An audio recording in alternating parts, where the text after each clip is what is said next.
안녕하십니까, 알파스트리트 파트너스입니다. 2025년 4월 28일 월요일 마감시장 보겠습니다. 코스피 지수가 0.1% 올라서 2548로 마감을 했습니다. 네, 오늘 코스피 거의 움직임이 없었습니다. 오전에 좀 더 올랐는데 오후에 하락전환 하기도 했고요. 결국에는 0.1% 상승 마감했습니다. 외국인이 1000억 정도 팔면서 외국인 매도는 웬만하면 계속 매도인 것 같아요. 네, 그래서 외국인 매수가 좀 본격적으로 들어와야지 제대로 좀 상승 추세로 갈 텐데, 지금 요 거의 몇 년 동안 외국인이 거의 추세적으로 들어오는 거를 못 본 것 같습니다. 네, 지난주 금요일 미국 증시부터 보겠습니다. 나스닥만 좀 올랐어요. 나스닥이 1.26% 올랐고요. 다우는 거의 보합 수준이었고요. S&P 500은 0.7% 상승을 했습니다. 네, 주요 종목들 보시면 빅테크 중심으로 반등을 했고요. 특히 테슬라가 거의 10% 가까이 오르면서 제일 많이 빠졌던 테슬라가 그래도 가장 큰 반등을 했습니다. 엔비디아도 4% 오르면서 제법 크게 올랐고요. 그리고 팔란티아가 확실히 좋아요. 팔란티아가 4.6% 이렇게 오르면서 좋은 모습을 보였습니다. 팔란티아 같은 경우는 사실 올해 안 빠졌거든요. 네, 지금 올해 보시면 팔란티어 49% 상승입니다. 그래서 올 들어가지고 가장 좋은 주식이 거의 팔란티어라고 봐야 될 것 같고요.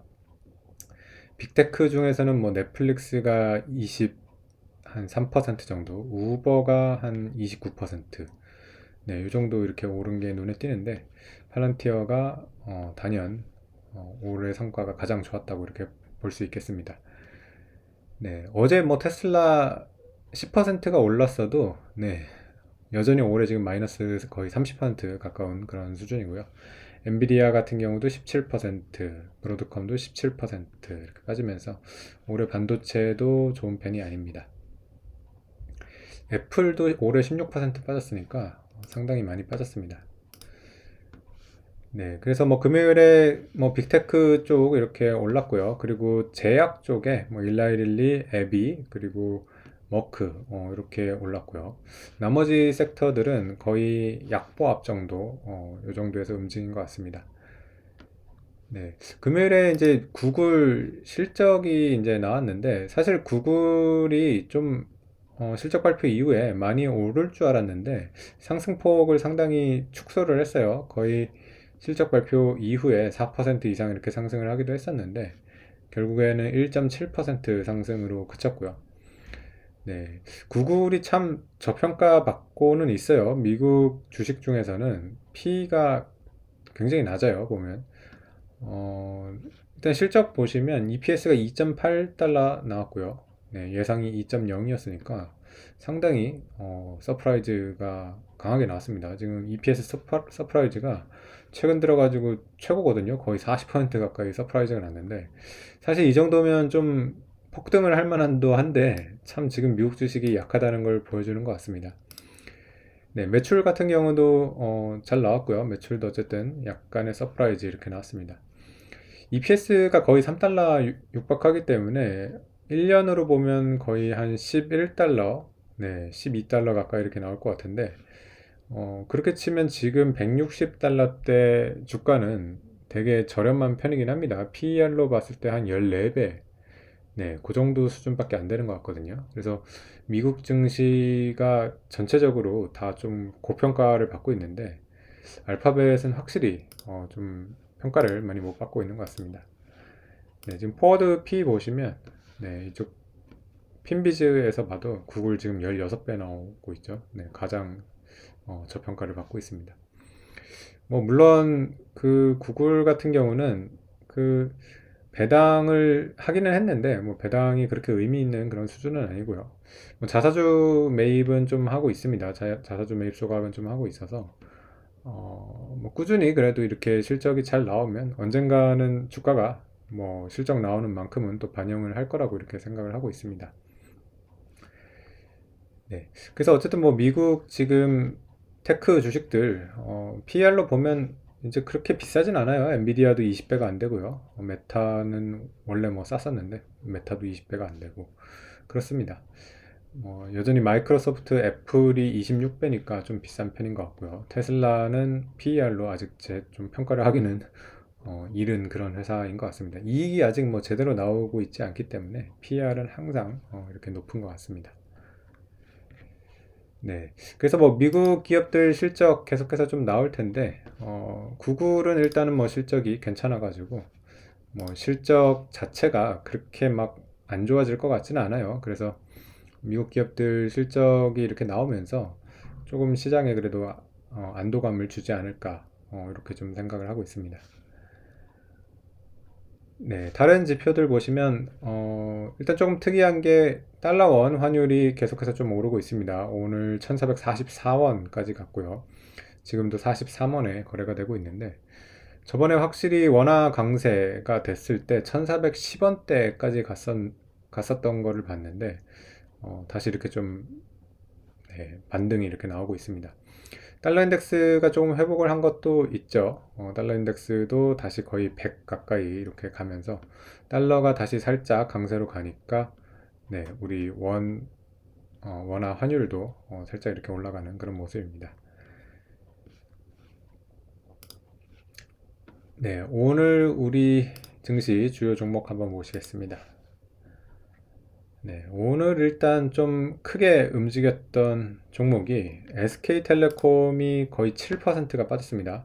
SK텔레콤 이 해킹 이 사태가 나가지고 이게 상당히 좀 심각하긴 한 것 같습니다. 참 우리나라 기업들이 이렇게 보안이나 이런 것들이 참 계속해서 문제가 좀 많은 것 같아요. 네, 그러다 보니까 굉장히 좀 주가도 이렇게 좀 타격을 많이 받았고요. 대표적인 배당주였는데 사실 배당주는 좀 안정성이 생명인데 이렇게 주식이 좀 많이 빠지면 주주들은 굉장히 좀 마음이 아플 것 같습니다. 어쨌든 좀 잘 해야 될 텐데 이미 뭐 이렇게 일이 벌어졌으니까 참 이런 일이 없어야 되는데 참 왜 이렇게 허술한지 모르겠습니다. KT가 조금 반사이익을 받을 거로 생각이 되기는 하는데 뭐 그렇게 많이 오르진 않았습니다. 1.8% 정도 이렇게 오르면서 조금 반사 이익을 받습니다. KT 같은 경우는 사실 주가가 좀 좋아요. 계속해서 좀 우상향하고 있는 그런 모습이고요. 원래 이제 예전에 이제 SK텔레콤이 주주 환원이 훨씬 좋았고요. KT가 좀 안 좋았는데 요즘은 KT가 많이 따라가고 있는 것 같습니다. 특히 자사주 소각을 잘하고 있거든요. KT 같은 경우. 그러다 보니까 이제 KT도 좀 주주 환원이 나쁘지 않은 그런 평가를 받고 있고요. 그러다 보니까 오히려 지금 주가의 흐름 자체는 SK텔레콤보다 더 좋은 그런 모습을 보여주고 있습니다. 네, 그 외에 뭐 다른 종목들 보시면 일단 반도체 같은 경우는 삼성전자 강보합 수준이었고요. SK하이닉스는 1.3% 하락했습니다.